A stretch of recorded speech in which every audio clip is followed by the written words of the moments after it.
पलटू साहेब की वाणी। संत दूसरों के लिए कष्ट सहते हैं। संत आत्म सुधार तथा दूसरों को कल्याण मार्ग में लगाने के लिए वैसे ही कष्ट सहते हैं जैसे कपास सहता है। रुई को चरखे में डालकर उसे ओटा जाता है। दोनों हाथों से नोच नोच कर उसे साफ किया जाता है। दुनिया रुई को धुनता है और उसके रोए रोए को अलग कर साफ कर देता है। कपास की प्यूनी में नख लगाकर सूत काता जाता है। फिर उससे जोलाहा चरखे में ताना बाना करके कपड़ा बुनता है। उस कपड़े को धोबी भट्टी में चढ़ाता है। कुंदीगर उस कपड़े की सिलवट दूर कर उसे सुंदर बनाने के लिए कुंदी मुगरी से पीटता है। दर्जी उस कपड़े को टूक टूक फाड़ कर सिलता है और पहनने का वस्त्र तैयार करता है। इतना कष्ट सहकर कपास दूसरे का शरीर ढांकता है। पलटू साहेब कहते हैं कि इसी प्रकार संत आत्म कल्याण और दूसरों के कल्याण के लिए नाना कष्ट सहते हैं। वही सर्वश्रेष्ठ संत है जो इस प्रकार की रहनी में रहता है।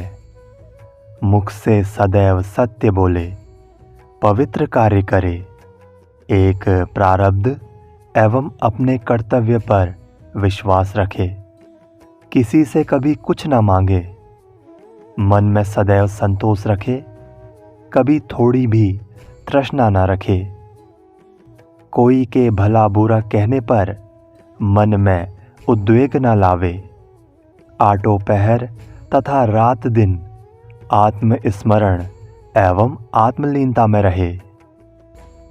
पलटू साहेब कहते हैं कि थोड़ी वस्तुओं में सादगी से निर्वाह ले और सामने मिले हुए भूखे को खिलाकर खाए। ऐसे संत सर्वश्रेष्ठ होते हैं।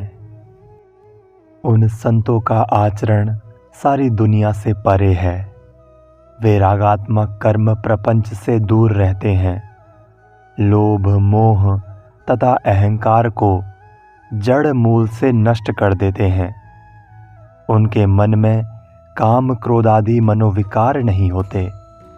उनको सांसारिक भोगों की तृष्णा नहीं रहती। वे जीते जी संसार से मरे हुए के समान अहंकार शून्य होते हैं। वे जगत की आशा नहीं रखते। वे संपत्ति, स्वामित्व एवं प्रतिष्ठा पर धूल चला देते हैं। वे माया मोह से परे रहकर आत्मलीनता की महत्ता में जीते हैं।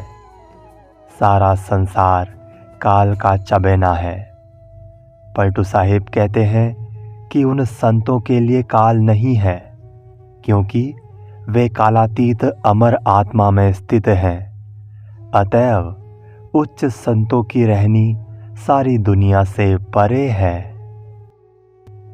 समय से भूखे रह जाना, सत्संग करना तथा संतोष रखना, ये तीनों त्यागी की संपत्ति है। वो प्रसन्नता का कफन पहन लेता है, दिल को उदार रखता है, आई हुई द्वंद्वात्मक संपत्ति भी हटा देता है। जो आत्मचिंतन में रहता है वो मानो रात दिन उपासना करता है, अहंकार को पूर्णतया मिटा देता है और जीवित अवस्था में ही अपने माने हुए शरीर को मुर्दा रूप में देखता है। वो बादशाह और भिखारी को समान समझता है। वो सब कुछ की नश्वरता सब समय देखता है और मृत्यु स्मरण का प्याला सब क्षण पीता है।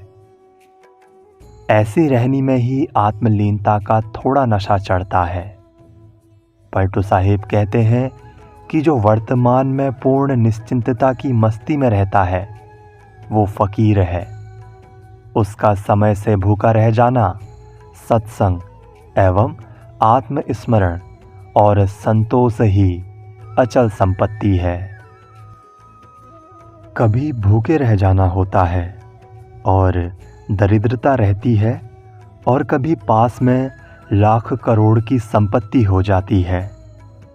विवेकवान के मन में न शोक है और न आनंद का उत्सव। उनके लिए जैसे खाली है वैसे भरा है।